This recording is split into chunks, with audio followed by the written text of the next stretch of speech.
You were pouring shots at the age of like 12 or 13 at your mom's bar? Yeah, for sure. I was. Yeah, when she had a shitty dive bar. Yeah. Where was that? In Charlotte. Oh, nice. Yeah, I was just, there you go. Oh, that was in Charlotte. That wasn't in Buffalo. And then in Buffalo, I worked at a place called Jaffafa Hots. It was a hot dog and a beer bar. I was 15, 16, just pouring draft beers.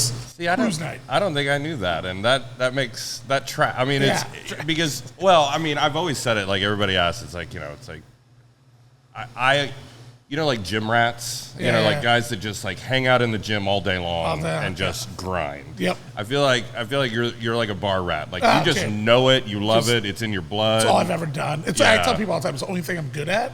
Like moderately good at. I don't know about that, but I'm just saying it's like what's great to see is like, if that comes through in the experience and in the feel of the places.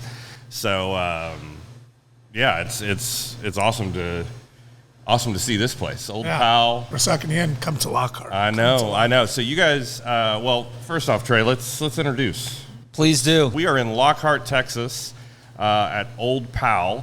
And we are with the two founders and owners, Travis Tober and Jim Lee. Why are we in Lockhart? Well, there a lot going on here this weekend. We've got Lockhart Rising, which we're going to talk about. And then we've also got your anniversary, right? Yeah, it's 4-year anniversary. 4 years. That's right. So you're going to after party. We've got live music. You've got all sorts of chefs coming to town. So thanks for having us. I think let's start with Lockhart Rising.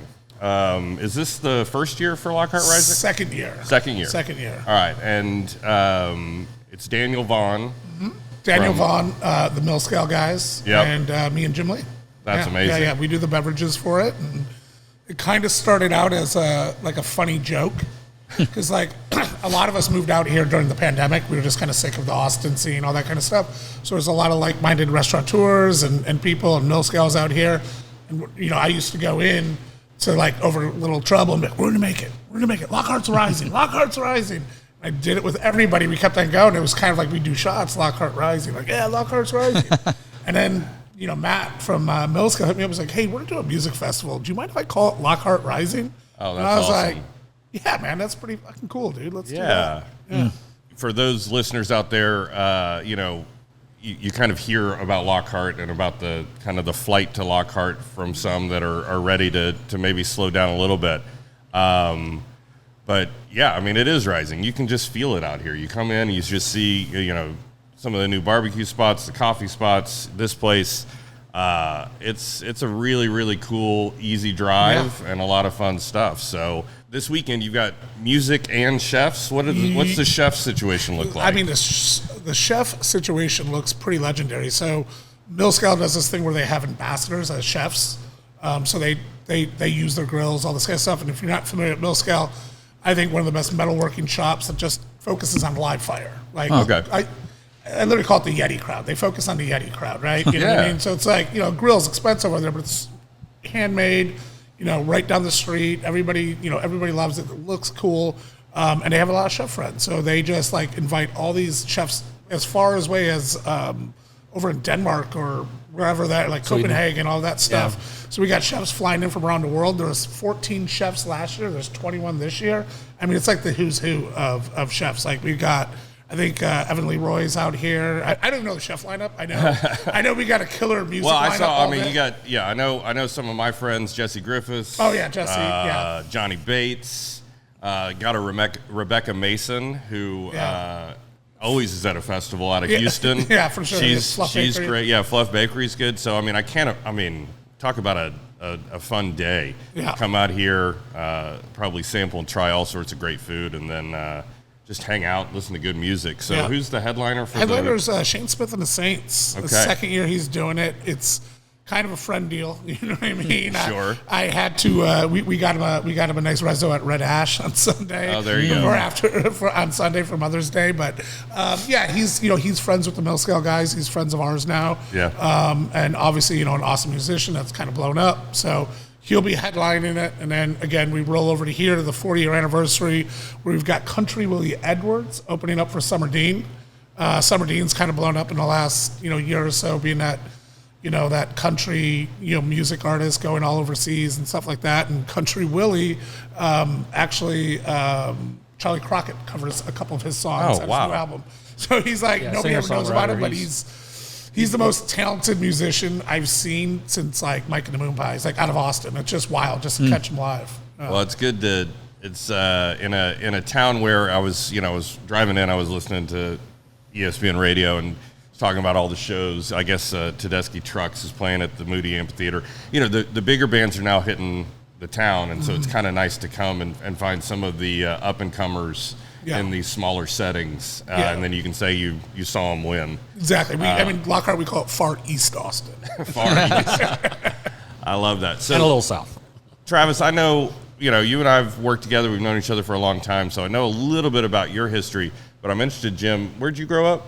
So I grew up in South Texas, a little town called Portland. So okay. I went to GP Wildcats. There you go. And came up to attend the University of Texas. Okay. And then I started. When was this, Jim? 1989. Okay. So I'm an old man. Oh, wow. So you got to see that 90 tour as a student. Oh, yeah, absolutely. And then the beatdown in the Cotton Bowl that I was at as a youngster. That was bad. That was one of the most miserable football days of my life. Yes, absolutely. It was. But I will tell you, Peter Gardere, Peter the Great, was one of my saviors. He did an excellent job whenever I was attending the University of Texas. Yes, he did, especially in that OU game. Especially in all the OU games. Yeah. We know Pete. I know Pete. Pete's, yep. Hey, tip your hat. Tip your hat to Pete. He did it. You beat OU 4 times. That's all you can do is say good job. Well, that says something about the series, that there's only one quarterback in the history of the series that has done that. That's true. It's always, who knows? It's unless as long as Oklahoma has a quarterback, then it's a competitive game.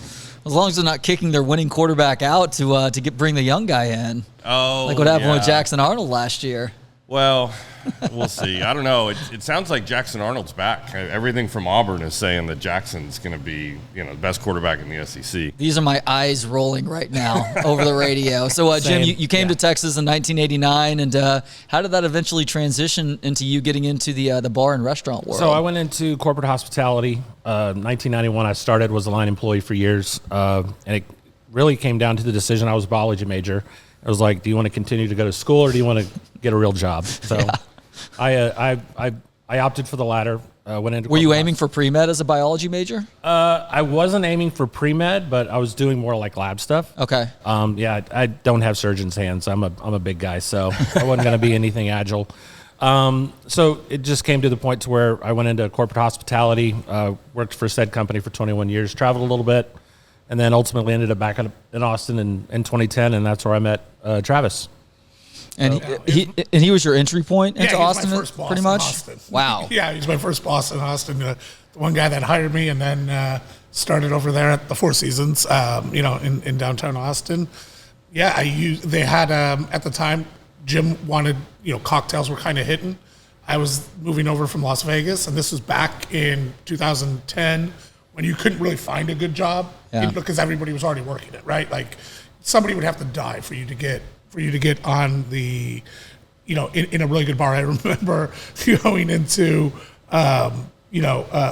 Easy Tiger before it opened. Mm-hmm. And, I like giving them crap now, but it's like, they're like, well, maybe we can hire you as a bar back. I was like, I ran the Mandalay Bay in Las Vegas. Like I was a beverage guy at the Mandalay Bay. We were doing $1 million hours. How am I a bar back all of a sudden? So it was really fun. But Jim gave me a shot over there at the Four Seasons and just took every advantage I could because they had an in-house PR company, did all the cocktails, got lucky, won a cocktail competition, and just kind of parlayed that into bars and restaurants and keep on doing it. Yeah. Guys, it's not often that that first connection that you make, for you obviously, you had been in Austin for a little while longer, that you guys not just remained friends, but business partners all these years later. What is it about your relationship that has allowed y'all to not only remain friends, but also thrive in this crazy business world, especially in an industry where the margins tend to be so razor thin and there's a lot of failure to go with a little bit of success? I'll start. I think that a lot of it just has to do with the fact that Travis is an incredible business owner. He's an entrepreneur, and he's a hospitalitarian, right? Mm-hmm. So hospitality remains like our major focus, especially here at Old Pal, and I know that that's consistent with his other ventures. But yeah, I think that it's just a mutual respect that the respect that I have for Travis, and I'm assuming it's mutual respect to what I bring to the table as well. It is mutual. Yeah, right, for sure. Yeah, I mean, it's just fun. Like, we wanted this to be our love letter to old Austin. You know what I mean? So we saw those places changing hands. Austin's changed. I was telling Stubbs earlier, it still has a little magic left in it, but it's harder to find. And we were kind of losing that place. And I remember going into like Whitehorse right when it first opened, like it smelled like popcorn and puke, and I was like, this is amazing. You know what I mean? And it just like, and Austin's lost a little bit of that. It's obviously because rents are higher. Everything's higher. Insurance, everything's more expensive. So, there's been this steady stream coming out to Lockhart. Man, it's only, 25 minutes away from East Austin. And we wanted to be like the love letter to Austin, what it was. And like I say all the time, we have live music, 4 to 5 days a week.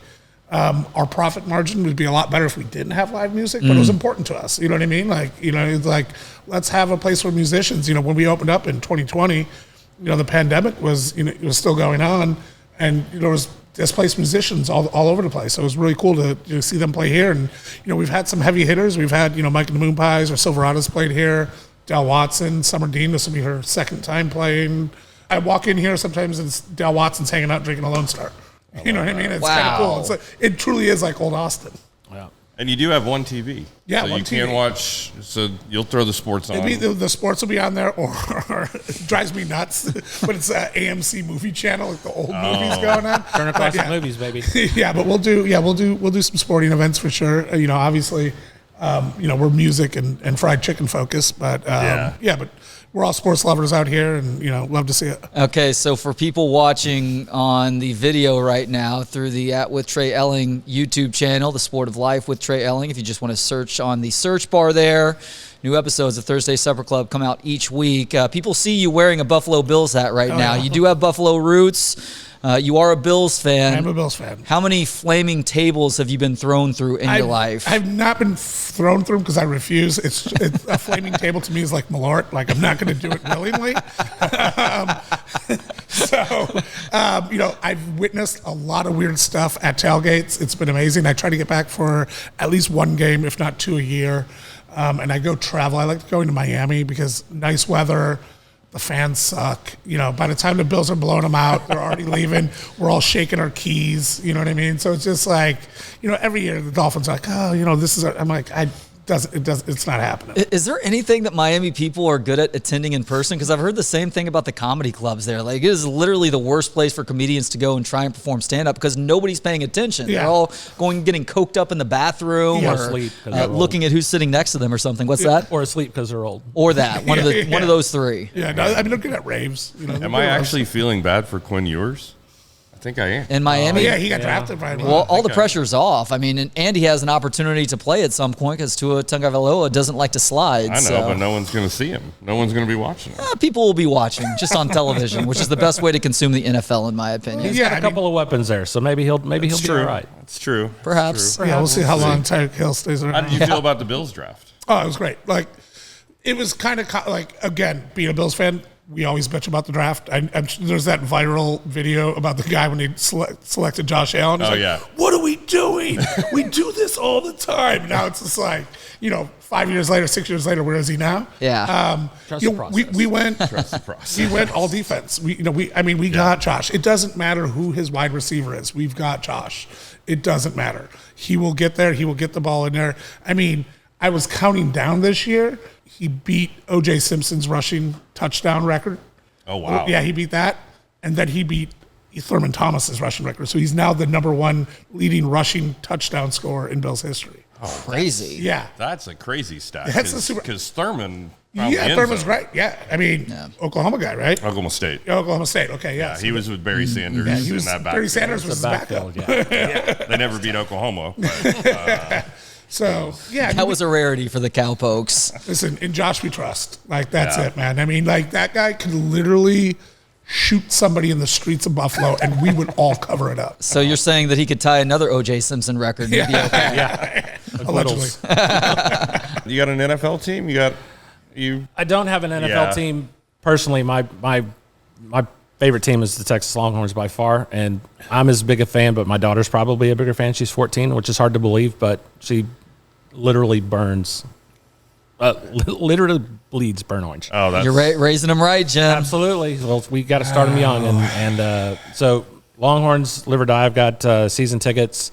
I've got a relative that works for the Detroit Lions, so I'm kind of committed to them. But I think that they've got a good roster there, and his organization's doing well. So, but the Longhorns by far number one. Okay, so for each of you guys, this big Longhorn fan, big Bills fan, favorite win to get to celebrate and worst loss that you had to deal with in the aftermath. Let's start with you on this one, Travis. You can pick one or the other. I mean, the loss, man. I mean, the KC. If I lose to KC one more time in the playoffs, I'm gonna this is it. Like, it's just perpetual. Every year it just happens, and it's just soul crushing as a Bills player. It's like, and it's great. Like, not even all of America wants KC again. They want the Bills Detroit, Super Bowl.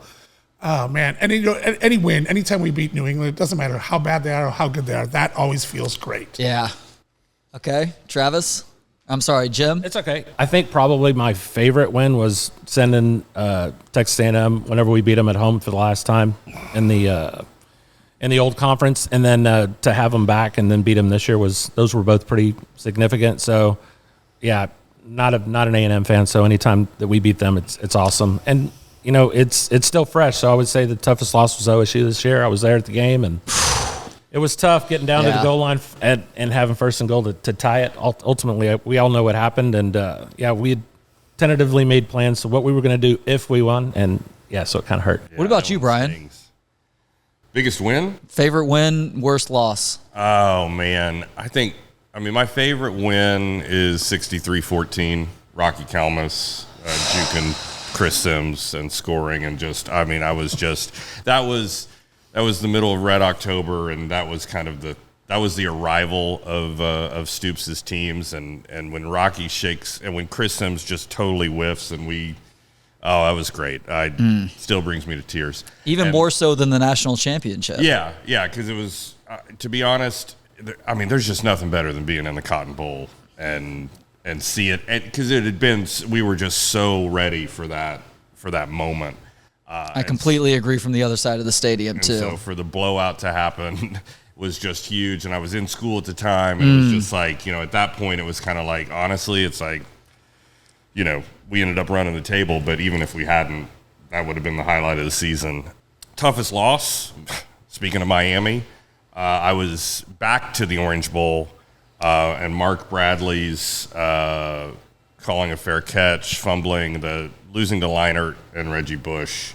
They just smoked us. I think we lost 55-14, and that one was tough. But I forced myself kind of like to balance out karma. I sat in my seat until the bitter end, and I just watched us just get rolled. And I was like, you know what? I was here a few years ago with my dad. We saw a national title. I was like, I owe it to the college football gods to take my beating and accept it. So that was probably the toughest loss. I'm too pragmatic when it comes to attending games in person. If I know that my team is handily winning or handily losing, I have no problem being amongst the first people leaving to avoid the crowd on the way out. So I have to look towards you, sir, for my worst loss of my life. Even though I'm not really an NFL fan in terms of a team anymore, I am an old school Houston Oilers fan. That playoff collapse was truly terrible. I haven't cried at many sporting events in my life, good or bad. I cried that day as a young teenager watching my team go from likely Super Bowl participant, if nothing else, to out of the playoffs in the matter of an hour. That was awful. But to a backup quarterback, to Frank Wright, who at that point had established himself as the quarterback with the largest comeback in college history and then the largest comeback in NFL history, too. Yeah, that I remember it, too, because it was wild. That was the first playoff game for the Bills that was blacked out. It was blacked out. It wasn't a sellout. Wow. Because Frank Wright was back up. We wrote it off as a city, like, hey, good run, all this kind of stuff. And I remember listening to it on the radio and my uncle turning it off.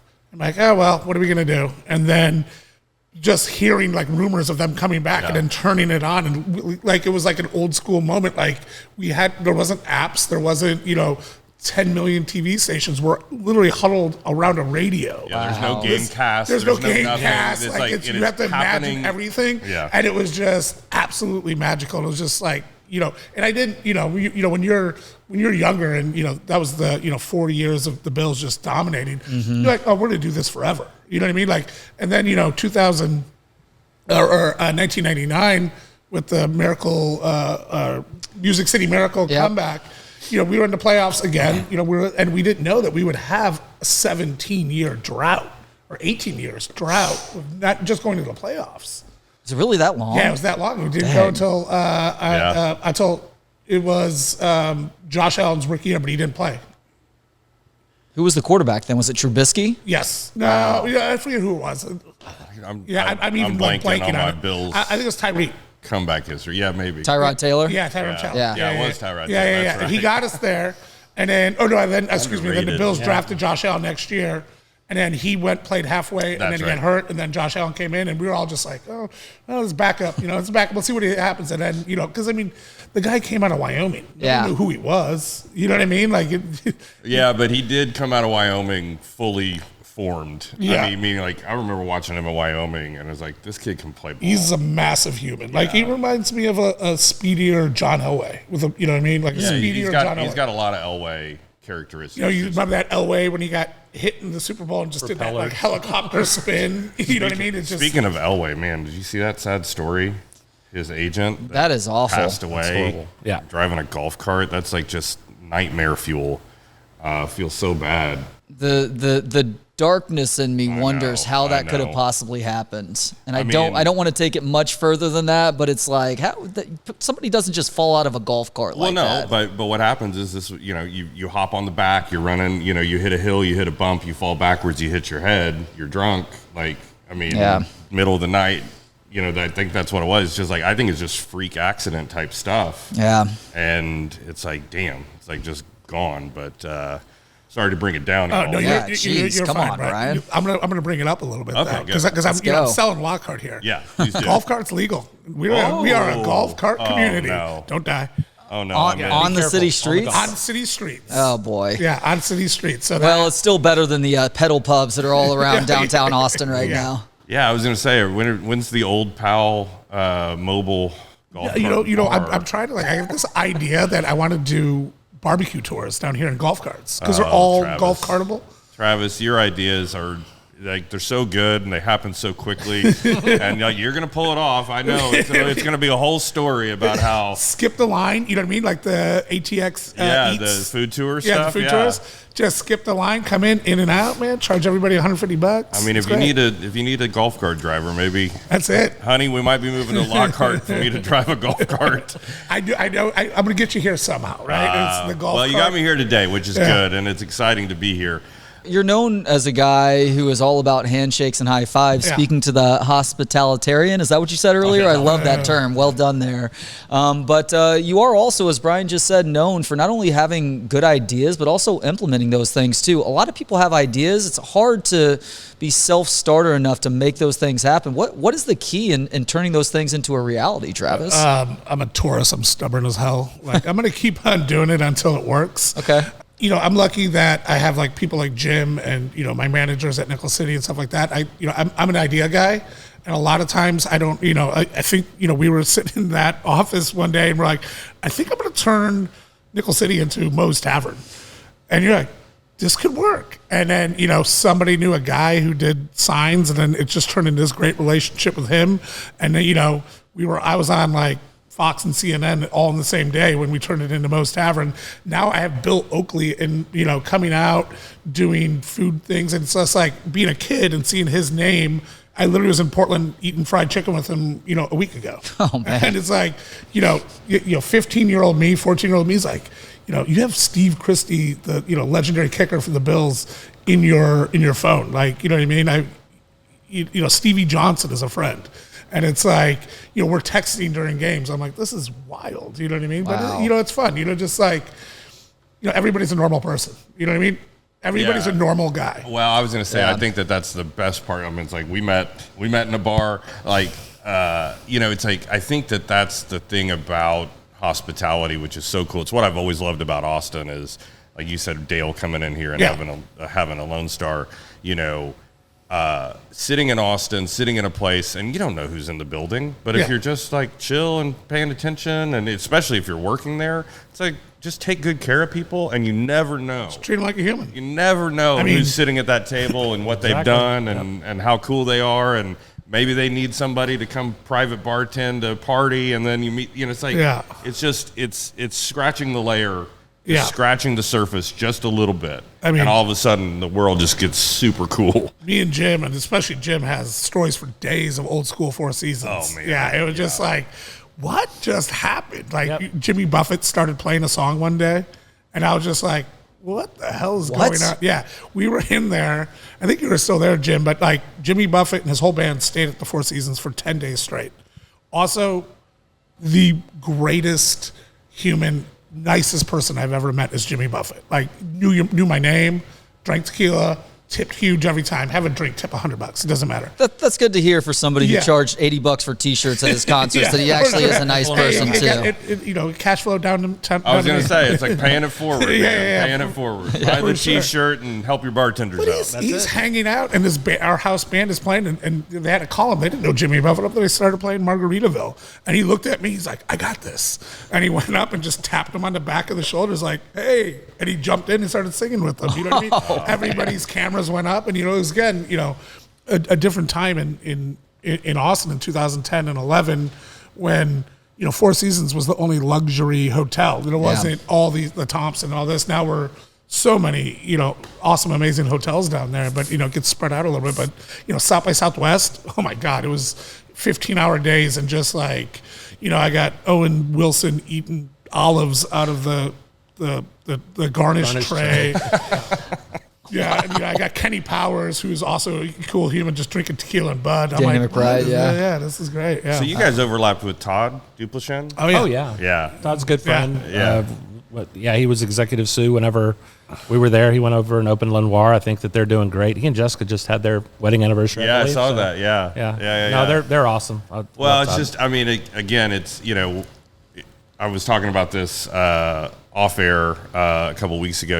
I really want to do the hospitality genealogy, just like to put out the big trees, the coaching tree, the coaching tree stuff, because you guys are part of it, I'm part of it. It's the thing that hopefully happens here in Lockhart too, right? Like, you establish these places, you guys got people working with you. It's like someday they're going to do their own thing. They're going to harken back to old pal and say, yeah, I learned this, or I learned that, or I worked for these guys, and they really helped me kind of, understand the industry. And, it is cool to see, the periphery of Austin kind of continuing to grow in that, like, authentic way, where it's a little bit easier. Yeah, Austin's definitely getting a little bit more expensive to crack into. But it's it's still fighting the good fight, I think. I think so. Yeah, it'll find its way. I mean, you travel a lot more than I do, but it still feels like it's still home. It's still home. Yeah, right? You go to Chicago, you go to New York City, you come back to Austin, and you're like, yeah, we still got a good thing. Yeah, we still got a good here. thing. Great weather. I will never bitch about the heat. I will take 100 degrees over 10 degrees any day. Growing up in Buffalo. You've seen the Buffalo winter. I dealt with in Chicago for 6 winters, and finally I was like, nope, the 6 months of winter for the possibility of a good summer is not worth it anymore. Soul crushing. When I went back in April for Dingus Day, a Polish drinking holiday. That's a whole nother thing. I went back for a Polish drinking holiday. There was still the lake was still iced over. And this is in April. Disgusting. You know what I mean? There was significant snow in May at one point, and I was like, this may not be my last winter, but there aren't many more of these, especially because we got like 6 weeks of summer that year. I wanted to get back to the Four Seasons real quick, because you're right, there are other really cool hotels in town now, but Four Seasons in a lot of ways still sets that standard. I was there a couple of weeks ago doing a junket for Alex Garland and Ray Mendoza, and every time I walk in there, I'm like, man, these guys just know how to do it right. Jim, Travis mentioned that you got a bunch of stories from your time there. Do you have a favorite story to pull out of the hat to entertain people with? I look back at some of the people that I met, and some of the, like, Joe Dimagio drank a cup of coffee and had a chicken sandwich at one of the tables Wow. whenever I was a line employee, but I was like, it was just like, oh my gosh, that's. Was his back to the wall so he could see everything going on out in front of him? Well, back in the old living room days, which is what the bar was commonly known as, it was kind of elevated and then it sunk down, and he was sitting in one of the back corners, and it was a 4-top table 120, and he had his back just in the corner, and just as the nicest guy, and had his chicken sandwich and drank his cup of coffee. But the Queen of England, she came over. She stayed at the Four Seasons. That sounds like he's starting a joke right now. I love the fact that Wow. Jolton Joe's above the Queen. Heck yeah. I mean, as far as being a sports fan. I agree. Yeah, I for agree. sure. No, the Queen didn't hit. But yeah, we had to. She didn't have a hitting streak. We like had to Joe have did. meetings as far as like etiquette and like what you could, what you couldn't do, things that were appropriate, things that weren't. What wasn't appropriate? Only extend. Hand singer. Yeah, you couldn't like extend your hand to like, hey, have a handshake or something. You just reciprocated whatever her emotions were to you. If she nodded, you nodded. You didn't like make any appearances or anything. Oh, you had to mirror her. Pretty much is what you had to do. Yeah. Sheesh. Well, I mean, also too, remember the Lance Armstrong Oprah interview? Yeah. That was in the Four Seasons. Yep. Oh, yeah. That was in the Four Seasons. I And I'm see literally that like now. watching this. I go, this seems familiar. And I go into work that day, and there's security, paparazzi, everything everywhere. And it was nuts just seeing that. But we've seen a lot of people on the come up. I mean, Matthew McConaughey used to sit at the bar and drink tequila when he had a great conversion van that he would always drive up to the Four Seasons, and we'd see him around town. But as far as it was such a great part of my life, and the fact that and Austin was 15 years of my 20-year career. The other times I spent traveling around, which were also phenomenal, but. Yeah, just the people, like kind of like what you said, the talent that we saw coming through there, general managers that have like moved on, and that hotel has gone through a massive renovation, but they've still remained relevant just from the brand that they are and what they do and how they Any do White Lotus moments? You ever end Hey, up I can't in- talk about all of the things. Guys. I mean, there are things I could expose a lot of things, but I won't. No, Somebody floating on the banks of the of Town Lake. that's happening still. So Sadly, you're right. it's a little too close. I don't know what's going on out there, but stay safe around the river. Stay safe around Town Lake. That's correct. I was just going to ask because I see a jukebox over Travis's left shoulder there. What is song number one if you're selecting music to play over that jukebox for each of you right now? Because I'm sure that changes. Actually, we keep it pretty much similar. It's all like 80s, 90s, like Alabama. I walked by and looked at it. The open sleeve there is Alabama, No Fences by Garth Brooks. We got Johnny Cash. Yeah. I was ready to throw on some No Fences. It- there's It looks like the Johnny Cash album with Hurt on it. That's probably my first song. Yeah, I mean, exactly. Any of the Johnny Cash, we've got a couple of the newer artists, but like, it's like 90s. It's nostalgia, right? Like nostalgia sells. That's what you need. We don't need one of these cockamamie TVs that's serving as a jukebox. It's all playing all the pop it drives me hits. nuts. The internet jukeboxes, Yeah. like, just play whatever you want now. It's curated, right? It's like I just had a burger over at Casino El Camino. Their jukebox is curated. Like, this is what we like, and this is what you can play. Jim, I like Blaze Foley. I like that a lot. Yeah, I like play that some one. of the older schools. Some of the Texas people are in there. Patsy Cline's always good. I'm an old nostalgic guy. So, but we've got a album that was signed by James McArthur. He's a local. So He's local. He was sitting at the bar one time and he was like, "So you got a jukebox over there? Is it a CD or?" And he doesn't talk much. I probably talked more than he did. And I said, "Yes, sir, we do." And he was like, "I'll be right back." He went out to the car after he just released his album and he signed it. He said, "Put this in your jukebox for me." And of course we did. So that's awesome. Is Dale Watson in the jukebox? And yeah. if so, are Absolutely. people going up and putting Dale Watson on when he's sitting at the bar? Darius Rucker shot a music video here. that's Bro, right. what? Yeah. we did? Yeah. Hootie? Yeah. Travis Hootie, was in it. baby. Travis was cool. in the video as well. Yeah. What were you doing in the video? I was bartending. Like I was one take Hell Jake, yeah. man. The director was like, "You got this." I made $47 and got my SAG card for that. So that's great. You know what I mean? So if anybody needs me in a music video anytime soon, let me know. All right, I'm throwing a curveball now because you said in a different interview that you look at hiring a bar/restaurant staff like casting a film or TV show. Absolutely. So in the film of y'all's life as co-workers/business partners, who plays you in a movie or in a TV movie? show? Oh man, jeez, that is a curveball for Jim, sure. you're up next. Be ready. I've got ideas for you. I'm sure you do. I'm sure. Actually, I want to hear Stubbs. Well, I always mess up his last name. He's a comedian Bert. Bert Kreischer. Kreischer? Yeah. By the way, his vodka company, like all the commercials, shot at Nickel City, so you're not too far off. Yeah, I will accept that. I feel like Bert could pull you off. I would and accept he would that. do. Him He and would do Segura, you right. yeah. He would do you right. Just the energy and the love and the passion comes through. Good beard, It's, I do like that. Yeah, funny enough. Not terribly good looking. Yeah, I now all the points. I keep my shirt on a little bit more though. Well, he's thankfully. he's kind of come into my world. He's a big Goose fan. Matthew Odom's going to be very upset that he's not sitting here right now. Matthew's not here. Maybe he's at home listening to the new Goose album, which is phenomenal. Goose is like the new Grateful Dead, right? Yeah, like, kind of Fish, jam bandy. But honestly, the thing that I like about Goose is not only can Rick play, and he plays a great guitar, but he can sing. He's got a really good voice. Right, and so, Fish is a little kind of nerdy and wonky, and their vocals are not, what it's about. But Goose it's about the mushrooms. Well, it's about, for some of the clientele, it is about that. But they offer a full menu. Everybody can access the music how they like. So that's where Bert came across. Who do you got playing yourself? Well, it needs to be somebody modest, of course. Maybe John Hamm, somebody like that. I like that. Oh, love it. Love it. Yeah. Aim for the stars. Yeah, exactly. No, John's great. Are you guys watching that new show of his? I want to. It's in the queue, but I haven't started just yet. Same. I haven't started it, but I've seen it. Annie and I are watching. It's pretty good. But I loved him in Landman. Oh, yeah. I did not see Landman either, but if you guys haven't... Landman's great. If y'all haven't tuned Allie in... Larder. Is she in that? From Friday Night Lights fame? Yes. Or not Friday Night Lights, Varsity Speaking Blues. of restaurant experiences, Allie Larder dined at Fino. And other than during Varsity Blues? I think it was even after that. It was after Varsity Blues. And she sat with her back to the expo, and I was expoing that night. Clearly not Joe DiMaggio. Not many are. With the exception of my wife, the most beautiful back.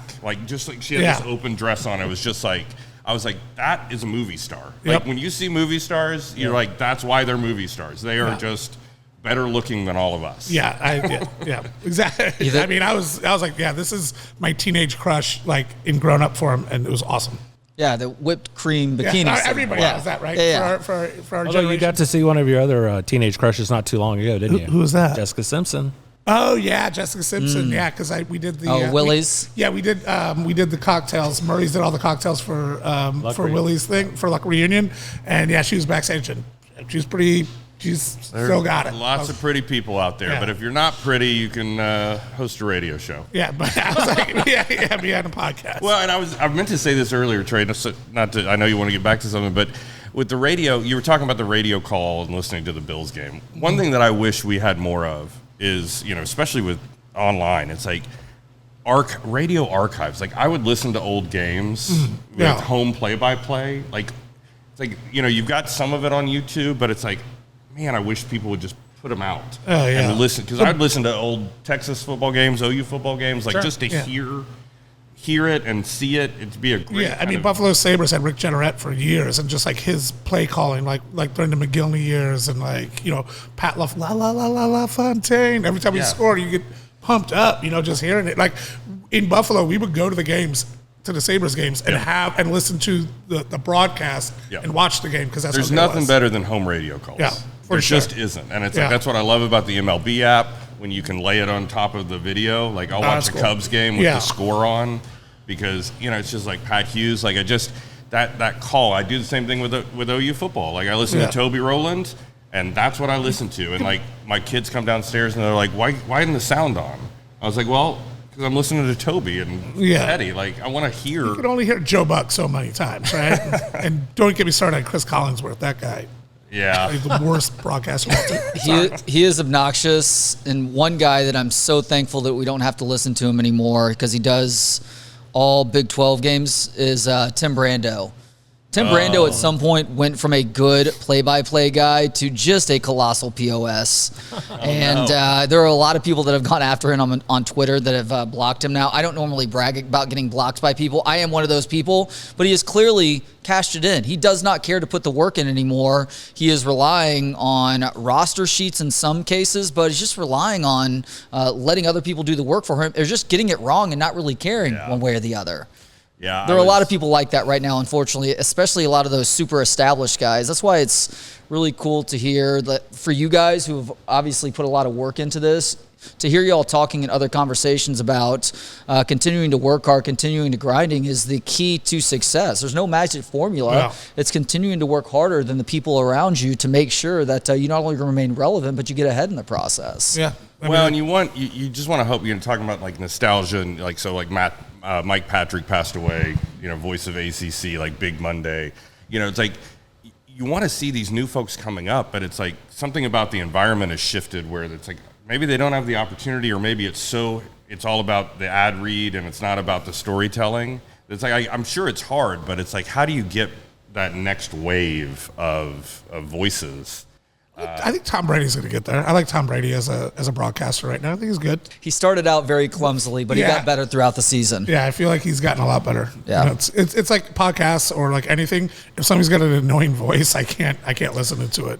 Like when there was a chance like RFK was running for president, I was like, I can't do this for Just because of the voice? Yes, just because of the voice. It's a hard listen. Yeah, it is a hard listen. It's like listening to me. Like, I was going to say, you've got a pretty identifiable voice as well. So. Tom Brady obviously has a very identifiable brand with TB12 and the avocado ice cream and everything else. Travis, I've heard you talk in other conversations about the importance of brand and people not realizing that it's there's so many things that go into success, but making sure that your brand stays on point is a big key there. What would you say your brand is? Man, I mean, it goes back to high fives and handshakes, right? Like the thing I like, I guess, about my brand, or is that people are like, hey, I'm gonna go have a beer with you, right? Like I'm known for like being a cocktail guy. I hate cocktails.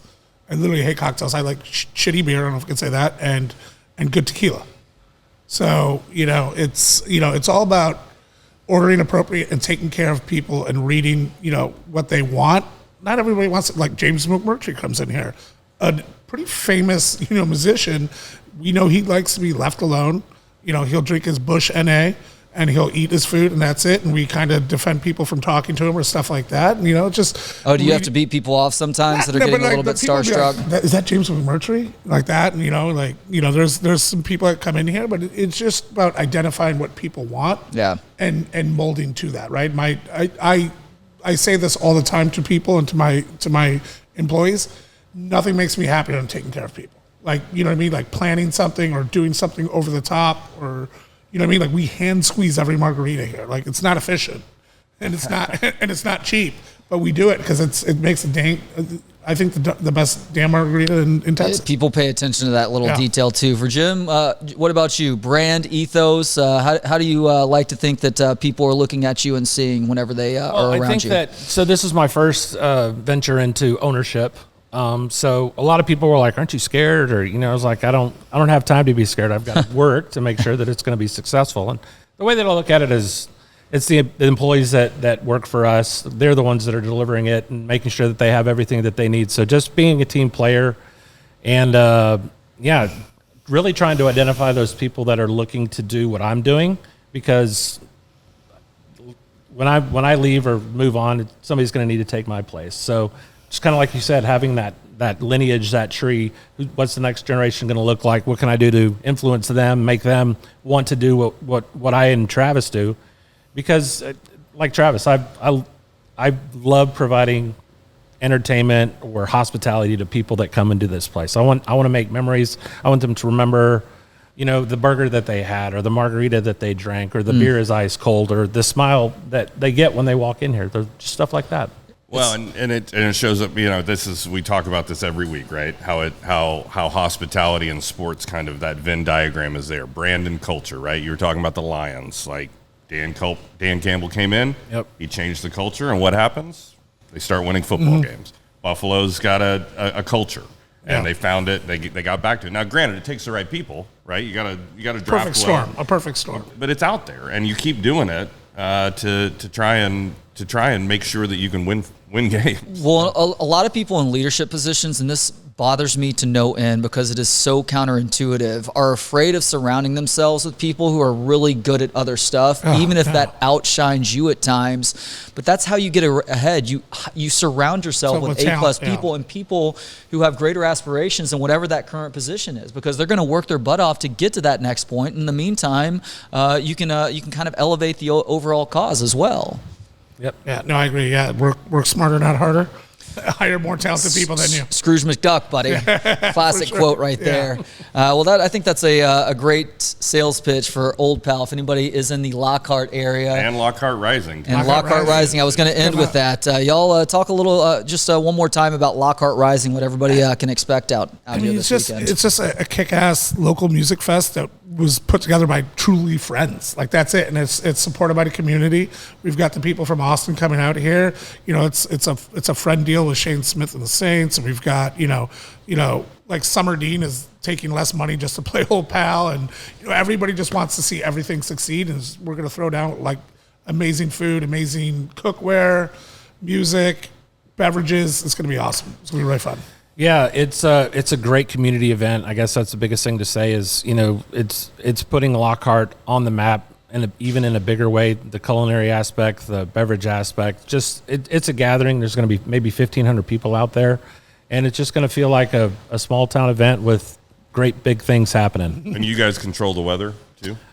We've looked at the weather and we put in some requests, but we're hoping for Chamber of Commerce weather. We'll see. It sounds like it might be. So Yeah. it sounds like they're going to take care of y'all. Yeah. Well, Travis, Tober, Jim Lee, guys, thank you so much for the time today, man. This has been a lot of fun. Thank you. Yeah, a lot of fun to get out here and see the place in the flesh. Yep.